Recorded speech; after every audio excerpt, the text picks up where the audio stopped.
વડાપ્રધાન નરેન્દ્ર મોદીએ દેશવાસીઓને અપીલ કરી હતી કે પેટ્રોલ ડીઝલનો જે વપરાશ તમે કરો છો તેમનો ઉપયોગ ઓછો કરજો અને સાથે જ તમામ નેતાઓને પણ ટકોર કરી હતી કે વીઆઈપી કલ્ચર થોડું ઓછું રાખજો। પણ તમામ લોકો એક સવાલ એ ઊભો કરી રહ્યા હતા કે અમે લોકો તો અપીલનું પાલન કરીશું, પરંતુ નેતાઓ કરશે એમનું વીઆઈપી કલ્ચર તેઓ છોડવા માટે તૈયાર થશે। પણ હવે આ પહેલ શરૂ કરી દીધી છે ગુજરાતના નેતાઓએ। કોણ કોણ આમાં સહભાગી થયું છે તેમની ચર્ચા કરીએ। નમસ્કાર, આપ જોઈ રહ્યા છો નિર્ભય ન્યૂઝ અને હું છું આપની સાથે રિદ્ધિ।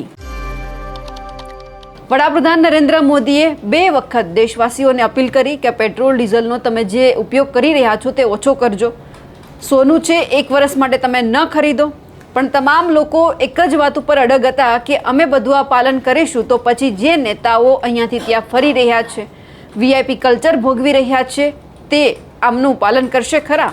પણ હવે શરૂઆત થઈ ચૂકી છે। ગુજરાતની અંદર સૌથી પહેલાં રાજ્યપાલે આ પહેલ શરૂ કરી અને તેમણે વાત કરી દીધી કે હવે એમને જેટલો પણ એક મોટો કાફલો મળતો હતો, ગાડીઓ મળતી હતી સુરક્ષા માટે, તેમાં તેઓ જે ઘટાડો છે તે કરી દેશે।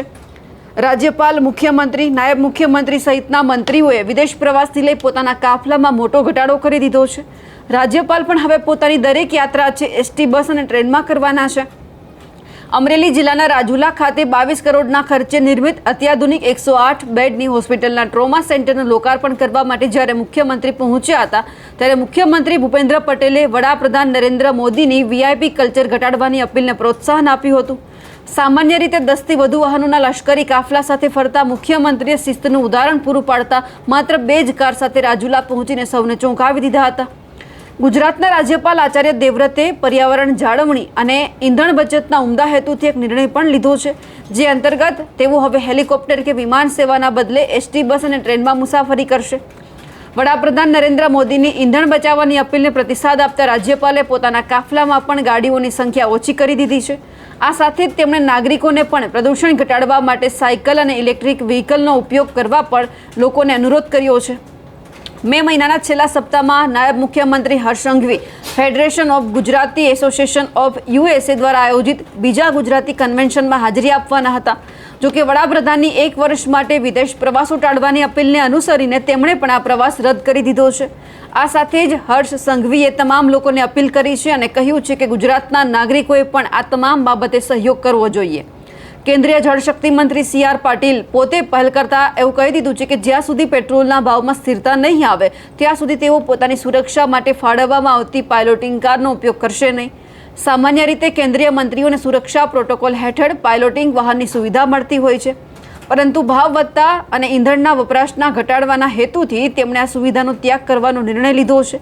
આ ઉપરાંત રાજ્યના આરોગ્ય મંત્રી પ્રફુલ્લ પાનસેરિયાએ પણ પાયલોટિંગ કારનો ઉપયોગ ન કરવાનો નિર્ણય કર્યો છે।